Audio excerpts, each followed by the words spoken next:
Prime Minister Lee Hsien Loong took to Parliament today to address recent issues surrounding his party and the government. In a ministerial statement, he said the ruling People's Action Party took a hit following the corruption probe on Transport Minister S Iswaran and the extramarital affair between former Speaker Tan Chuan-Jin and ex-PAP MP Cheng Li Hui. In the 2.5-hour clarifications that followed, MPs from both sides of the aisle sought answers on questions ranging from information flow to CPIB's investigation process.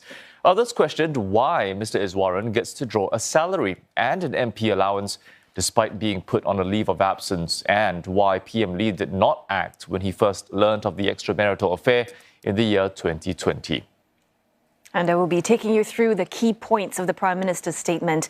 First up, what was said on the corruption probe involving Transport Minister S Iswaran?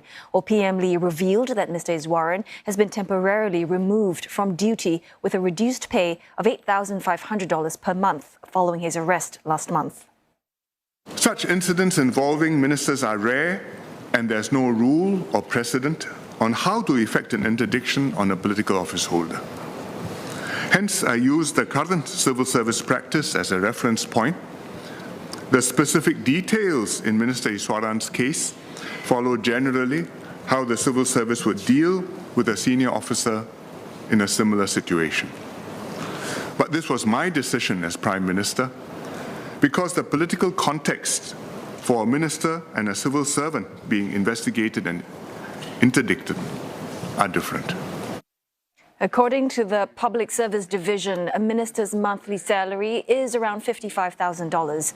Mr. Lee says he's not able to provide more details on the case as investigations are still ongoing. Well, he adds that CPIB will investigate the matter fully and submit its findings to the Attorney General's chambers. Well, meantime, Mr. Iswaran is on a leave of absence. Property tycoon Ong Beng Seng, who owns the rights to the Singapore Grand Prix, was also arrested as part of the probe. Now, PM Lee also addressed the affair between two PAP MPs, former Speaker Tan Chuan-Jin and ex-People's Action Party MP Cheng Li Hui. He says, in retrospect, he should have forced the issue sooner. Now, Mr. Lee explained his approach, saying he had hoped to give them a softer exit and save their families some pain and embarrassment by giving the matter some time. Sherry Lok reports. Prime Minister Lee Hsien Loong first learnt of the affair in November 2020, sometime after the general election. He spoke to both Tan Chuan-Jin and Cheng Li Hui. They were also counselled separately and promised to end their relationship. And based on that promise, Mr. Lee said he felt there was leeway to take some time to decide on next steps. That's one of three ways in which the People's Action Party deals with extramarital affairs. The first situation is where the individuals involved will be talked to, and if they stop, the matter ends there. No further action need be taken. The second situation, where immediate action has to be taken. For example, when one party has supervisory power over the other party, and we have in the past taken immediate action in a few cases. Third situation, where the relationship raises some questions of propriety beyond it being an extramarital affair per se. The parties will be talked to, but the matter cannot end there. Even if the affair stops, some action has to follow. But what that action is and when it is taken depends on the nature of the facts and the boundaries that have been transgressed. He says the situation with Mr. Tan and Ms. Cheng falls into the third category. There's no direct reporting line between the Speaker and an MP. Thus, an open, legitimate relationship between the Speaker and an MP is not in itself objectionable. Hence, this situation of the Speaker having an affair with an MP does not fall into the category where immediate action has to be taken. However, the Speaker has some official capacity vis-à-vis MPs. An extramarital affair between him and an MP is therefore problematic. It puts other MPs and staff in an awkward position, and it is just not proper. When he discovered that the affair continued, Mr. Lee spoke to them again, most recently in February this year. That was when former Speaker Mr. Tan admitted that what he did was wrong and offered to resign. Having explained his approach, Mr. Lee admits that he should have acted sooner. Still, he had to bear their families in mind. I place much weight on protecting their families, perhaps too much. Regrettably, in the end, Mr. Tan and Ms. Cheng did not stop the affair and both had to go. On reflection, as I said, I should have forced the issue earlier, certainly before midterm.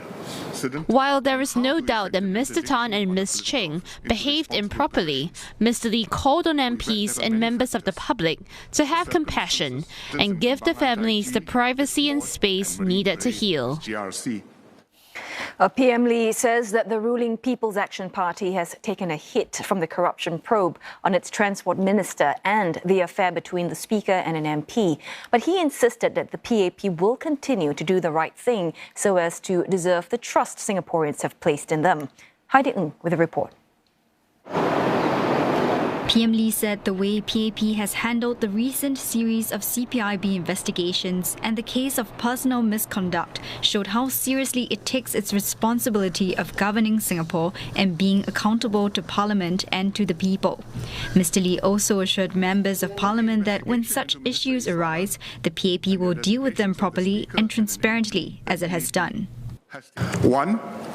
When there is suspicion or allegation of wrongdoing in the discharge of official duties, especially possible corruption, there's zero tolerance. 2, when people slip in their personal lives, the PAP will look at the facts of each case carefully and deal with the matter as humanely and sensitively as possible according to the principles that the party has established.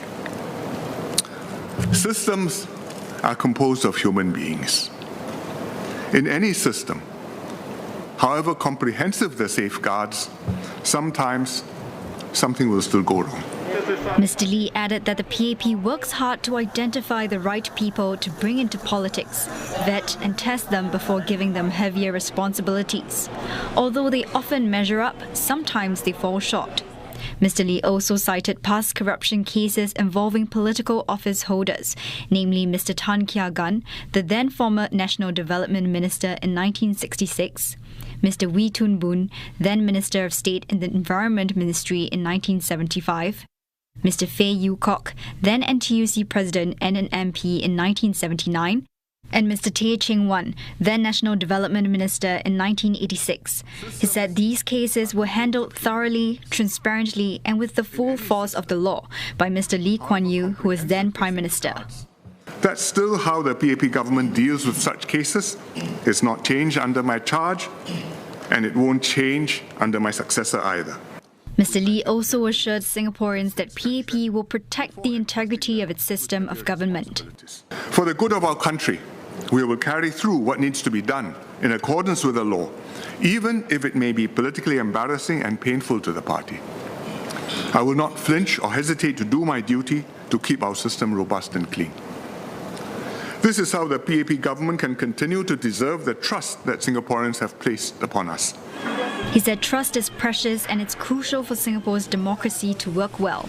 He added it's necessary for the PAP to protect and uphold the government system to keep it incorruptible and clean and maintain high standards of propriety. PM Lee said that this is how he and his successor will keep Singapore safe, strong and prosperous for many years to come.